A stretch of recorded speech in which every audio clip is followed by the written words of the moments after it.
Welcome to Common Sense and Consequences, where we sit down with Montanans from every walk of life to talk honestly about what's happening in our communities, at our capital, and in our daily lives. Hi, Nelly. Hi, John. What do you want to talk about? Well, I was thinking that you should go over the bail bill that got vetoed. So, let's start with the bail industry in Montana. Okay. So, not this session, but the last session started, let's back up. It's been a few sessions. Every session we have some sort of bail bond fight. Last session came to a head because they actually got something passed. House Bill 62 passed. We ran a bill not this session, but the previous session, House Bill 808, which had basically everything exactly the same as House Bill 62, except it had the 10% regulation in it. And those bills we worked on them the entire session so that they can run together. And if both of them passed, everything would work together. Right. I mean, they were sending me both bills in these weird formats, looking at them side by side, saying, this language needs to be exactly the same, and we fixed it, so everything ran. That bill got vetoed. And then we lost by 5 votes on the veto override. What happened? What did that do to the bail industry in Montana? Well, number one, it created an unreachable and unattainable training standard. So in order to be licensed, you basically had to have a post certificate or you had to be ex-law enforcement. There was no room for any other type of training. It also said we had to have 40 hours of training in order to get a permanent license. And the commissioner's office was supposed to put that training together and provide it. And it didn't happen. So we had 2 people get licensed between the previous session and this session. And neither of them are currently licensed because they could not meet the 40-hour training requirement for their temporary licenses to get turned into permanent licenses. Brings us to this session and how I drug you into the bail bond industry. So, Steve Gunderson ran our bill last session, and Steve is a 30-year bail veteran. He ran, I'm going to say it wrong, I think it was Twilight bail bonds up in Libby. Might have been midnight or twilight, something like that. It was a light bail bonds, but 30 years of bail bond industry experience. So he knew what he was doing when we ran these bills. Then I spent 2 years training you on the bail industry in Montana.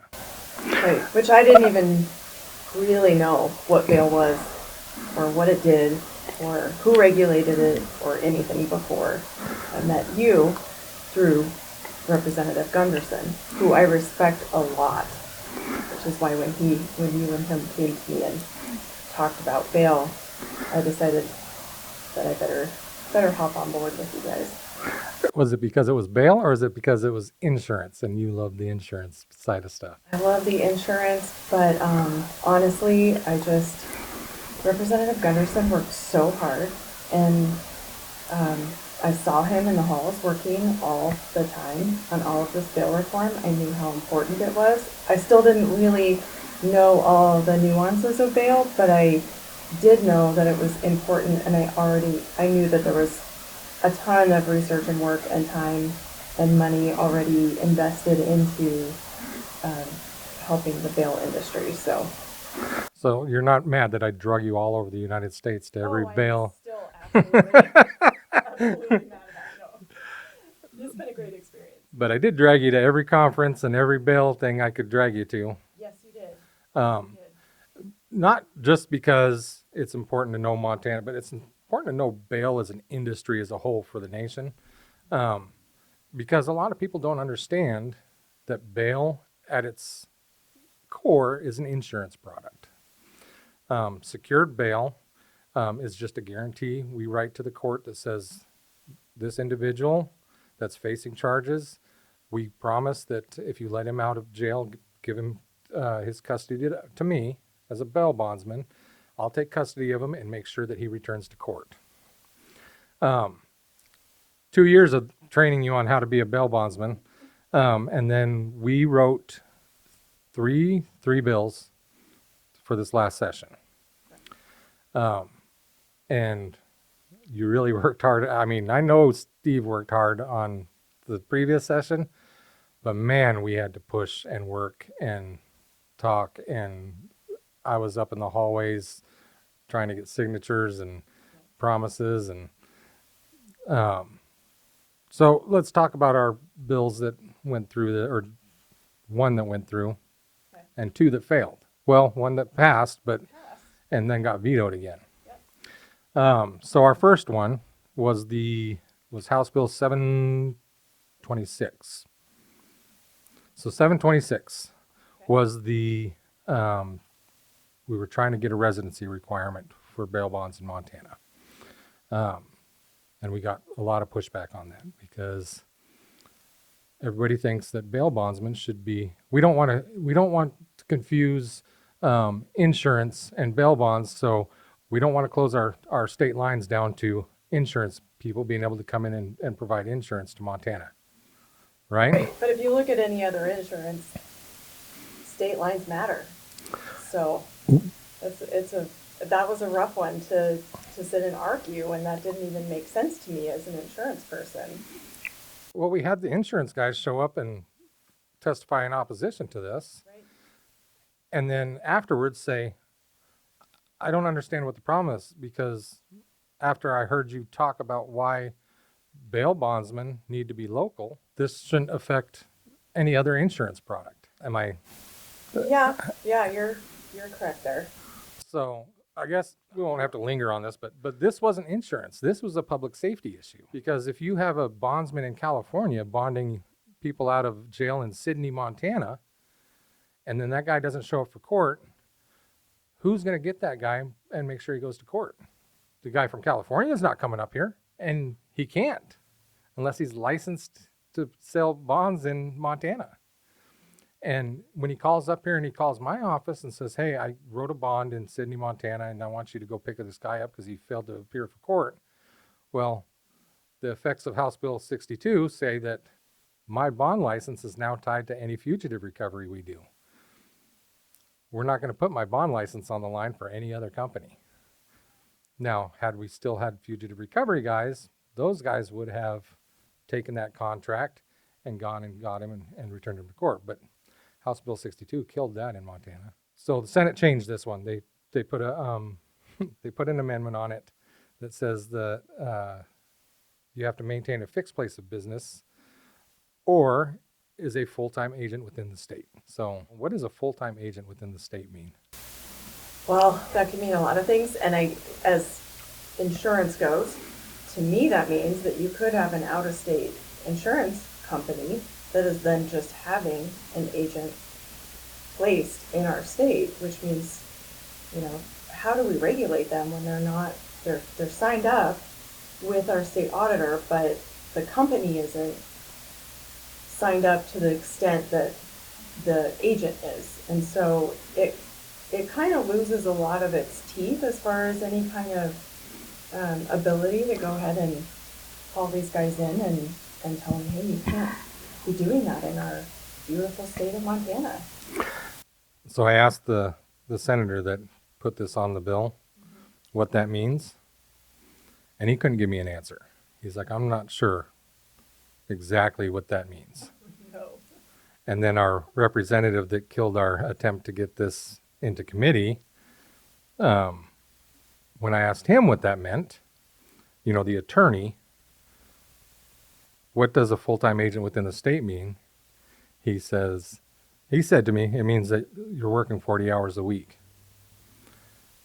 There's not a bondsman in Montana that works 40 hours a week for a company. They're all contractors. So does that mean now we can't have contracted bondsmen? Does that mean we can't have part-time bondsmen? Yeah, it really puts you in a conundrum. And it also depends on what is the state auditor, what is their interpretation of that, and what they're interpreting what they think the legislature intended with the bill. But the senator that put this on doesn't know what it means. Right. That's So how can you figure out what his intention was. Yeah, that's what I'm saying, like, there's an intention, and then there's, all of the people trying to interpret it, and then there's an office that's interpreting the intention and the bill, and then they have to do the regulatory system for it, and it gets very complicated. So if you don't have those things spelled out properly or well thought out, you can potentially, like this, really throw a jam into the whole system. Now, this bill did do some good things.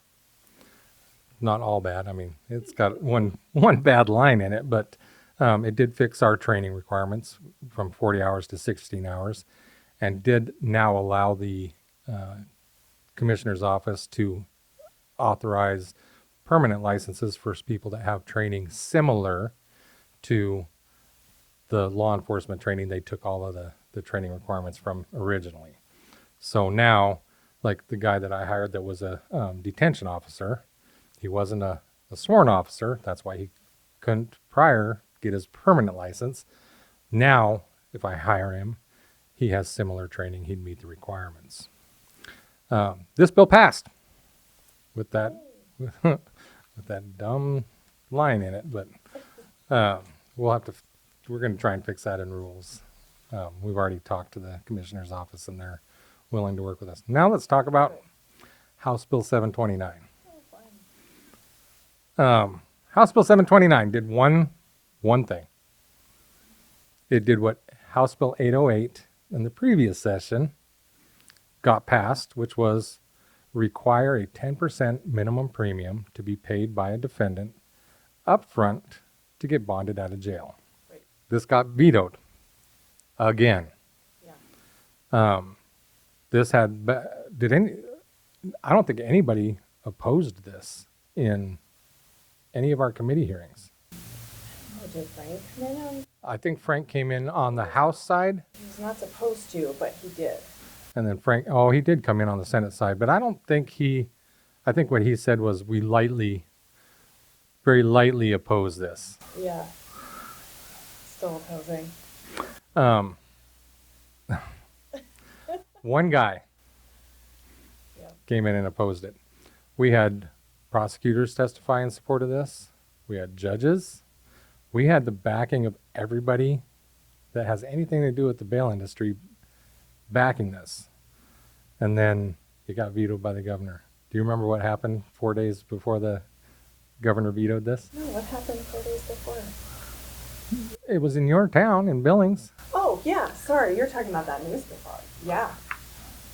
That guy that got busted for all the, well, see, that's the other thing is that bill also put in not just the 10%, but it also put in those safety protections so that people they need to be able to read the contract, the insurance contract, so that they know exactly what's happening, exactly what they have to fulfill and do, the exact dollar amount, so that there isn't any of this criminal activity. So, yeah, 4 days before the bill gets vetoed, and the governor did have this article on his desk.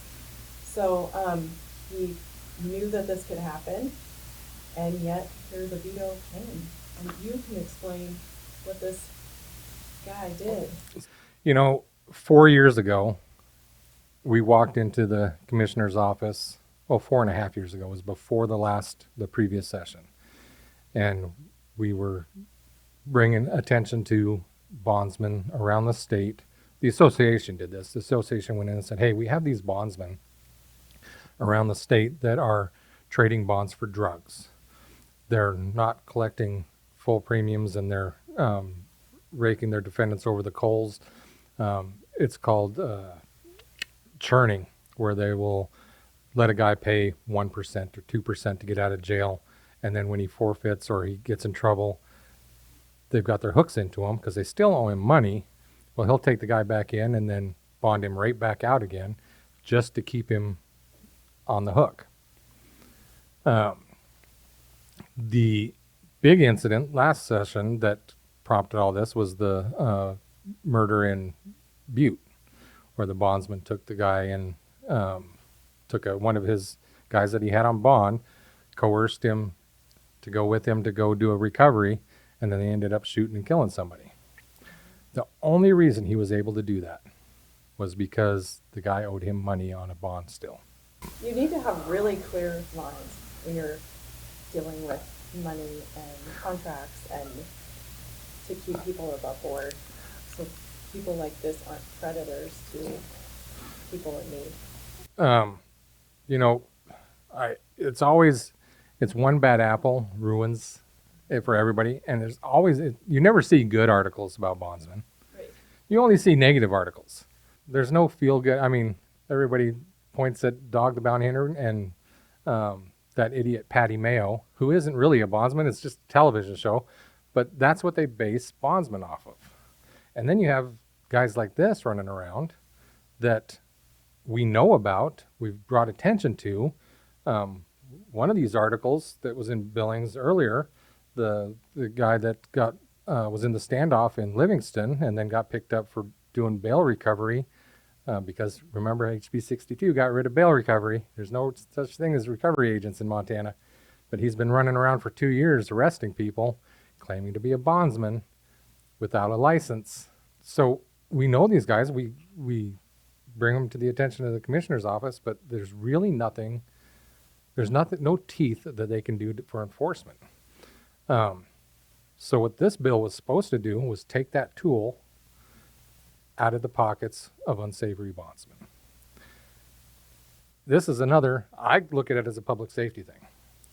First and foremost, every judge in the state needs to know how to set a bond and know that that person is going to have to pay a certain amount in order to get out.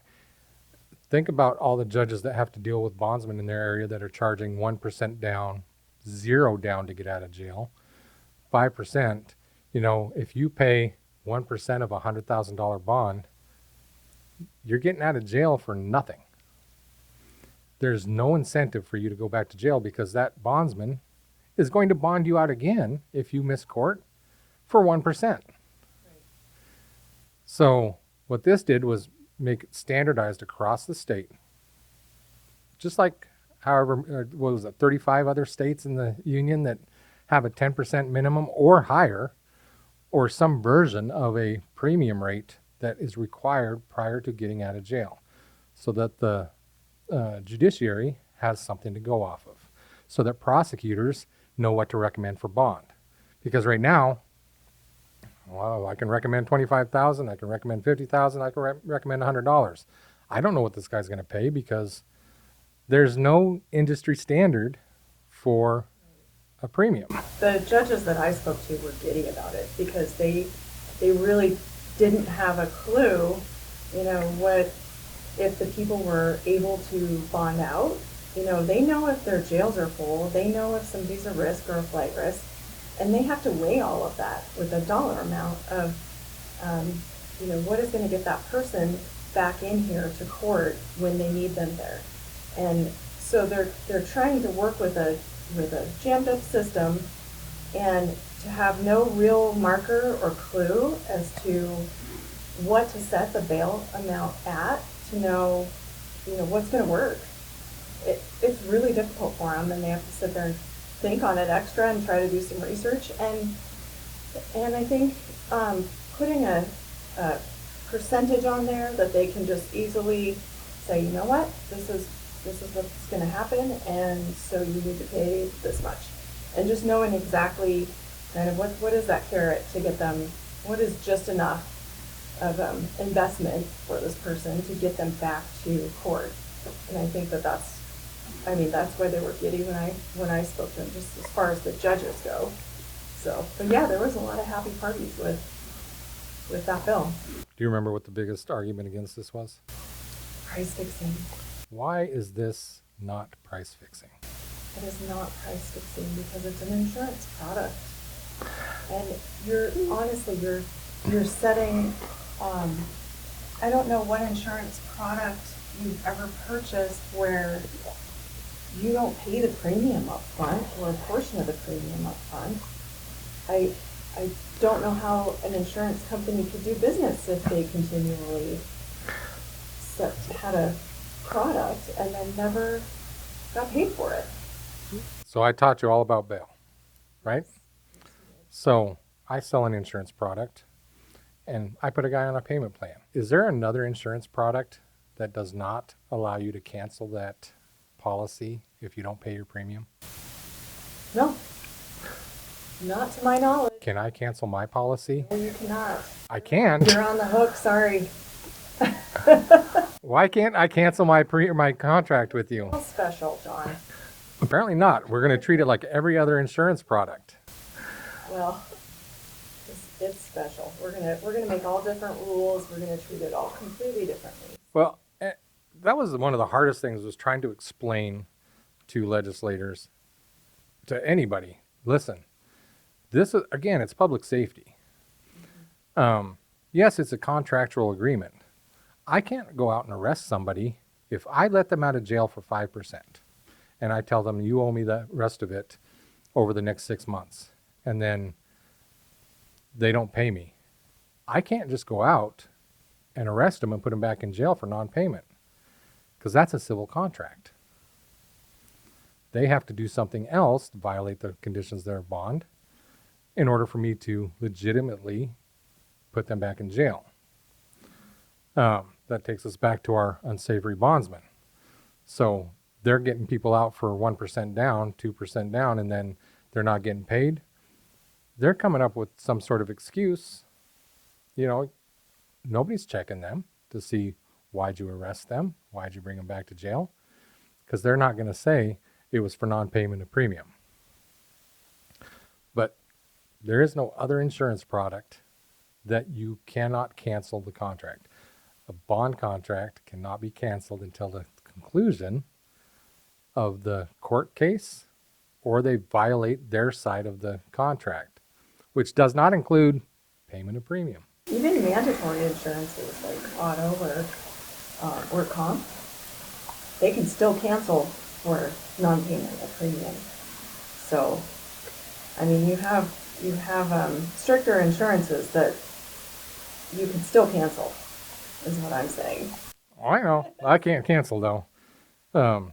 You still owe me however much money. I'm going to have to take you to court after you finish whatever it is you finish with this court and try and get my money. Now, the answer to that is, or the argument that I always get is, well, you should do your research and do credit checks, and you should know who you're getting out on bond. But I don't put people out on payment plans. I never have. Because when we filed with the insurance commissioner, when we got our license, we had to file at a 10% minimum premium. That's right, you did. I did. So everybody that's been in business for more than 5 years had to file a premium rate of 10% with the insurance, with the commissioner of insurance. Yeah, so you guys have different rules than somebody else that's starting up now. Right. Oh, yeah. Yep, that's a whole nother issue. The list of issues seems like a very simple bill. It's one page. But the list of issues that this solves is just, it's crazy. Yeah, I'd even forgotten about that bullet point. That's another big bullet point. But yeah, there's a whole list there in that little tiny bill, just a couple of lines that create all kinds of consumer protection, public safety. It keeps taxpayer dollars in everybody's pockets. It makes it easier for the courts and the judges and the prosecutors. And yeah, I mean, those little lines there meant a lot.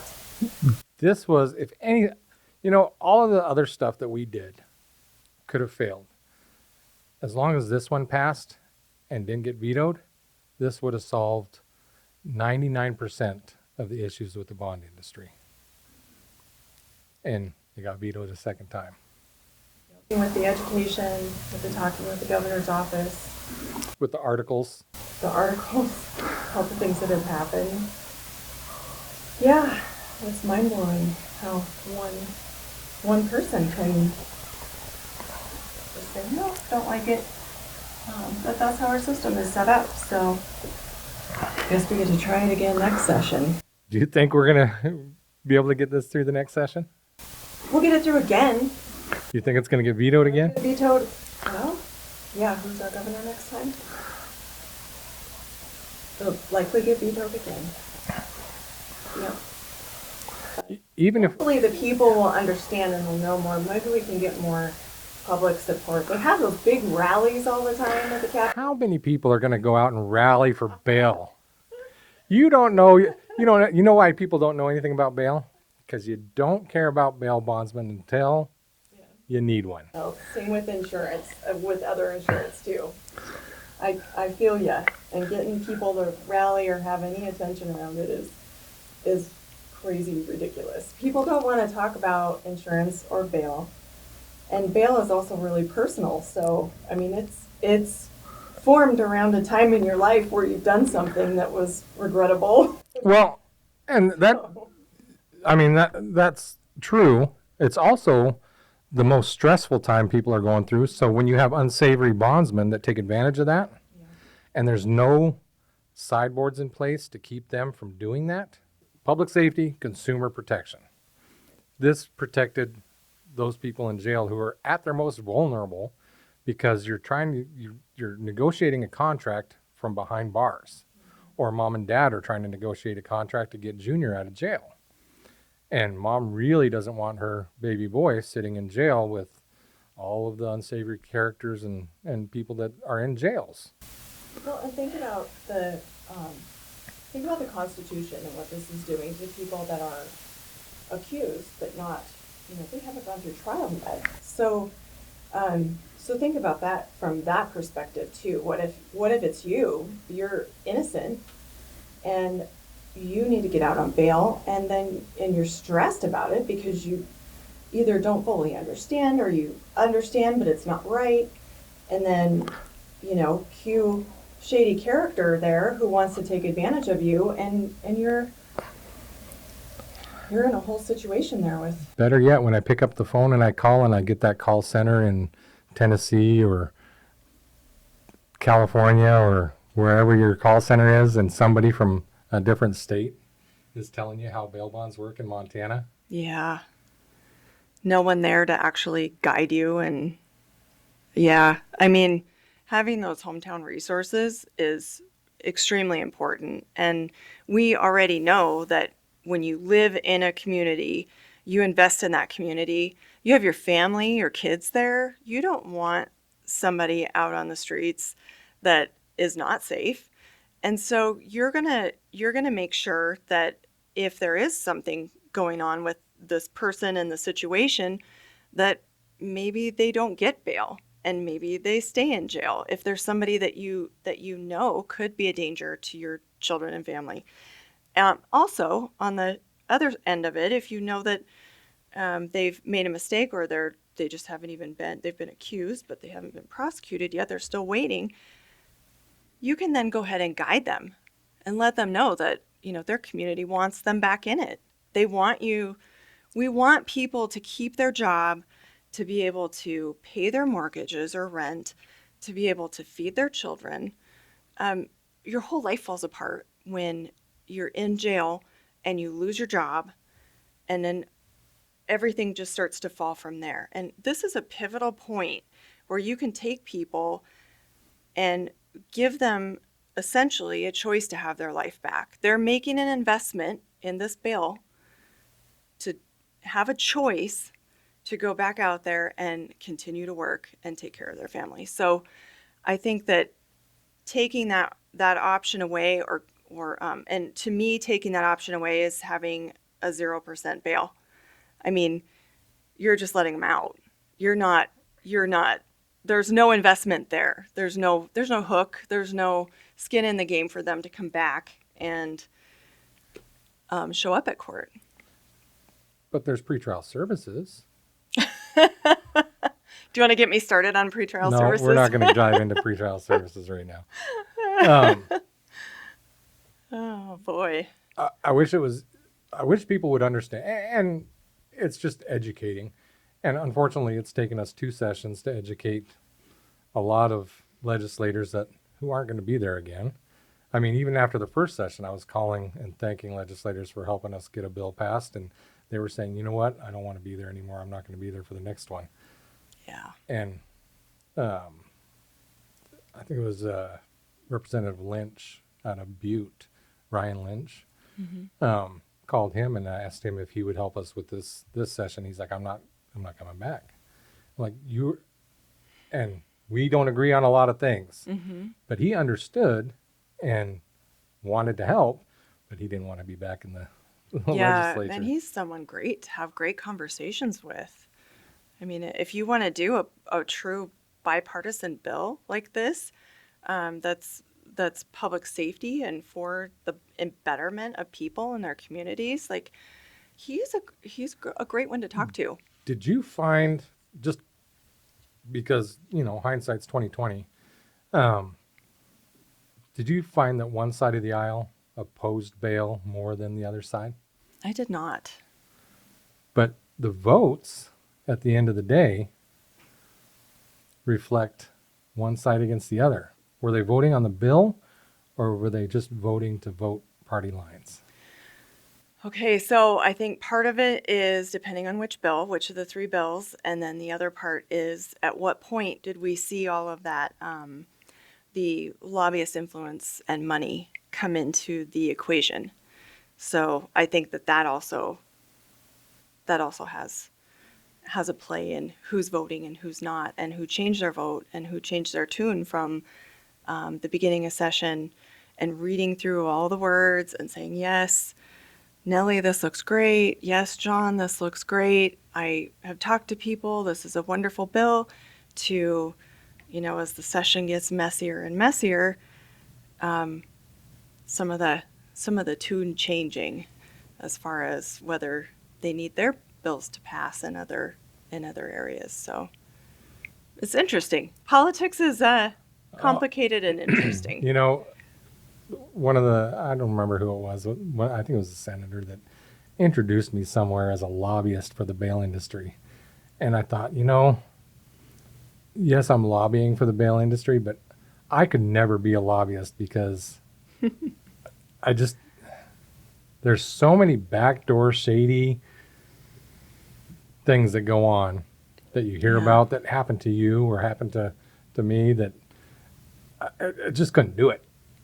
I don't know how anybody can. Which is why you should do it, John. Maybe you should be a lobbyist? A lobbyist, because I think that the really great lobbyists that we have are, they don't lie. They give us information. They ask for our vote, but they also understand that, if this isn't within our political beliefs or moral beliefs or, what have you, that we're not gonna vote for their thing. And then it's not the end of the world, but they will continue to try to persuade us, and that's their job with real factual information.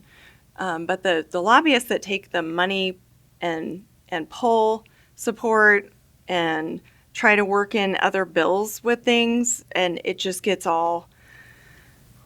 gross then. I don't appreciate that. It should be per bill. You're looking at a bill, you're reading a bill, you have all of the factors for that bill, which is already enough moving parts. And then we should be voting on that bill.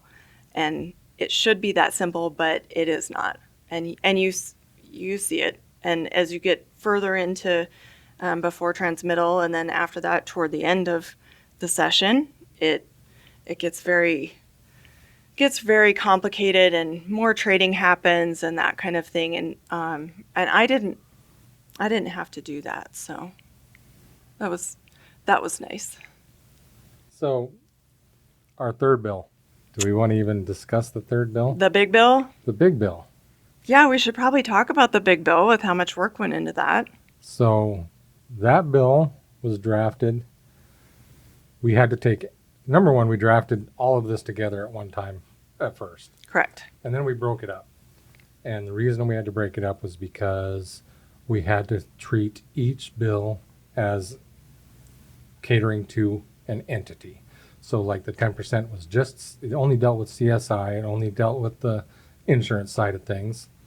And then the licensing, only CSI, only insurance. And then our third bill was all judicial. Mm-hmm.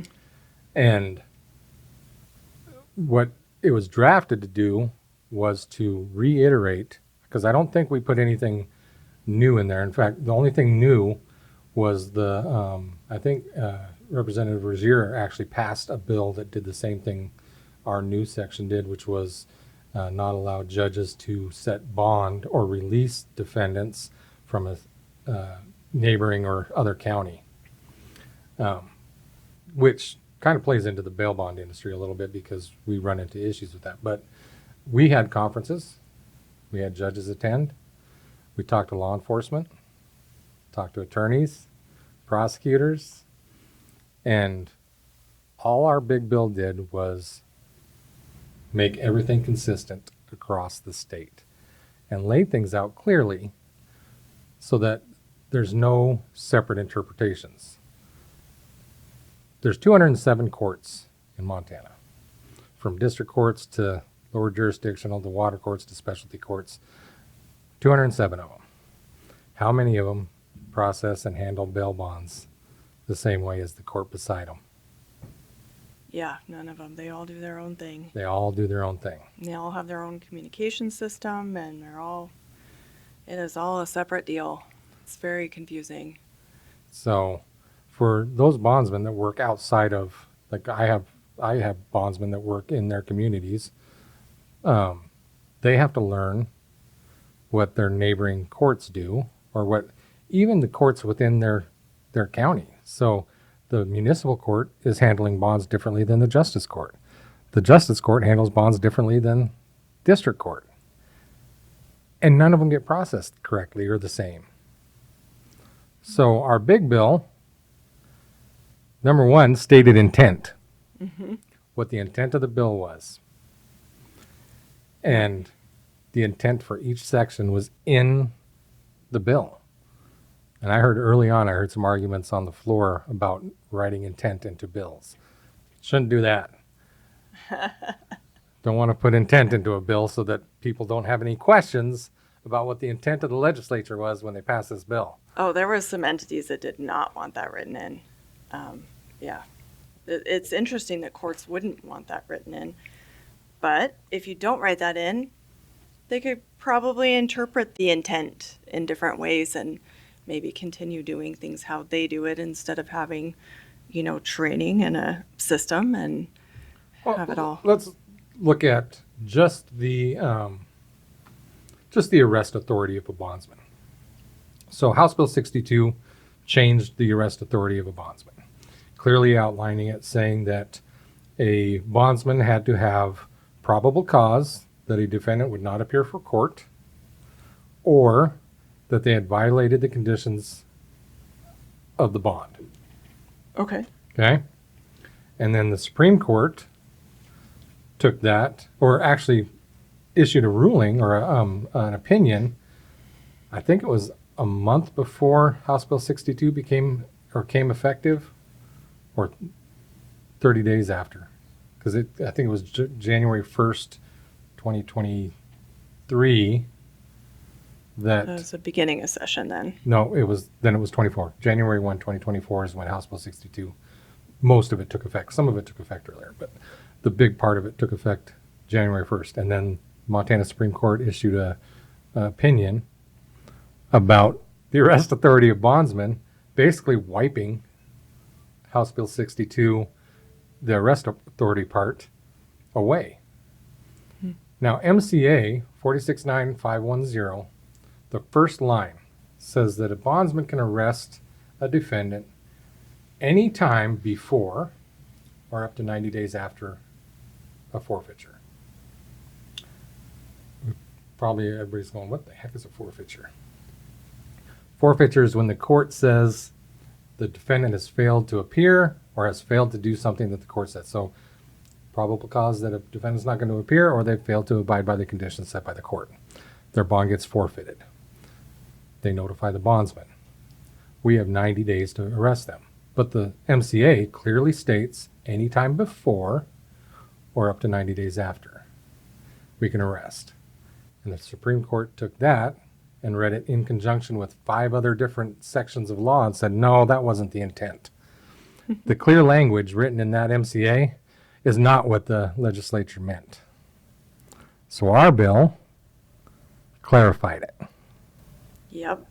And we explained to all of the legislators, and I had many talks with legislators about why this bill was written a little bit differently than a lot of the other bills were written. And we really needed to put clear intent. We needed to put clearly what we needed and wanted, and then we also needed to put some teeth in a lot of areas so that, say, the state auditor's office could go ahead and help, or the courts knew what to do if. And so we needed that in there. So you told me that a few times, and a couple of legislators said we need to put teeth into this bill. How do you put teeth into a bill that strictly deals with the judiciary? Yeah, that's very hard. Because then they're essentially taking themselves to court for issues. So, or they have their oversight committee giving, and they're all made up of judges. So, I mean, they're all attorneys and judges. So, if an attorney is going to stand up against a judge, how favorable is that going to be for that attorney next time they proceed into that judge's court? There's a lot of issues there, a lot to unpack with that. But yeah, how do you put teeth into anything to do with a judge? You end up spending a lot of time and a lot of money to go to court and try to find a judge that'll say, that judge didn't do what they were supposed to. Right. The law says this. But even, remember in our conference, we had that letter, because at that time, there was 2 jails in the state that would not accept defendants that were brought in by bondsmen. Even though the MCA clearly says that we can deliver a defendant to any law enforcement officer, any detention officer, or any court in the state. Mm-hmm. There was a letter written by 5 judges out of a county. Yep. That said, that interpreted that to say that's not what the law says. Right. Because we want to continue to spend our taxpayer dollars and our police officers' resources and time collecting these people when we already have a private pay industry that will just bring these people to us. That's safely. Financially obligated to. Yeah. Contractually obligated to. Right. Yep, Because you're right. if I have a guy out on $50,000 bond and he skips court, that guy's not paying the court $50,000. Oh yeah, it makes no sense. It makes no sense. There isn't common sense involved there. So, yeah. So what happened to our bill, Nelly? Why did our big bill fail? Oh, you want me to say on camera some of it? I'm already in trouble with the judiciary. Still need to work at the I'm Capitol. already making judges mad. Yeah, and I'm not worried about judges. I know that there was a lot of people that showed up in opposition that there was. Came out of the woodwork. They literally did. I mean, it was like literally out of the woodwork. I think I heard from one of the people the night before. I heard from one who's a really good friend of mine that was in the morning that said, "Oh, I just didn't catch this and I'm really sorry." But it actually explained to me in the hallway before, this needs to happen. I said, "Okay, yeah, we'll change that word." Not a problem. Always willing to work with people. But then, yeah, before we walked in there, I was asking Frank Cody, I said, what are you doing here? Because we took CSI out of this bill. Yeah, because we took CSI out of the bill, and I was told that you weren't going to come in and testify. And just then, these 4 high-powered lobbyists come walking around the corner, and I'm looking at him, I'm looking at Frank, and he says to me, oh, Nelly, I'm gonna sit back in the back row, and I'm gonna eat popcorn, and I'm gonna watch the show. And I was like, what does that mean? And then started thinking about it. Okay, he's saying that. I'm seeing these guys walk in. I have no idea who they're even representing, because a lot of these lobbyists have multiple departments and people that they represent. So I'm just kind of like at odds, and before the hearing actually started, I went in and sat down and we're checking in, and it kind of hit me like, oh, this is what happened. Frank Cody happened. So our friend Frank Cody from the state auditor's office happened. That was really disappointing because we had had so many conversations. I had emailed that bill to Republican leadership, Democrat leadership, multiple conversations, caught them on the House floor before and after, met with them in the hallway. Like I worked so hard because it was a big bill, and also educating everybody on bail was a thing. So I'm trying to make sure I'm meeting with everybody and making sure that there's no issues, and that they talk to the different people in their communities. And I mean, so these other legislators that actually put work into as well. And we also worked really hard. You and I worked really hard with even within that committee, and did an educational lunch where we sat there and you gave them a whole rundown of like the history of bail and what bail was, and what the bill actually did. And it was really disheartening to begin a hearing knowing that you were already pretty much dead in the water. Fortunately, we did enough work that the people in the committee and they all saw what happened, Right. that they pushed it through committee, but then that power kept rolling through into the House chamber. And so unfortunately educating 100 people Versus on what 12. happened. Yeah. And So I also noticed during that committee hearing that at least 2 or 3 of them had never read the bill until they were up in front of that committee. yeah. They were reading through it at the podium. Oh, I got a text. I don't mean to interrupt you here, but I'm going to, because I got a text during that from a different lobbyist that said to me, Nelly, they're testifying on a bill from last year, like from the last session. They're not even on the right bill. And I said, oh my goodness. So I'm having to look up as I'm writing notes, for close, and I'm having to look up what they're actually talking about, because it's not even in our bill. Right. Yeah. So there was a few things that I noticed. Number one, nobody knew what the current law was, because one of their biggest arguments was the processing a forfeiture, or making a forfeiture have to be served as in a civil contract, which has been the law for the past 20 years. That wasn't a change. Right. But they were up at the podium arguing against what wasn't a change. Yeah. And attorneys, they should know the law.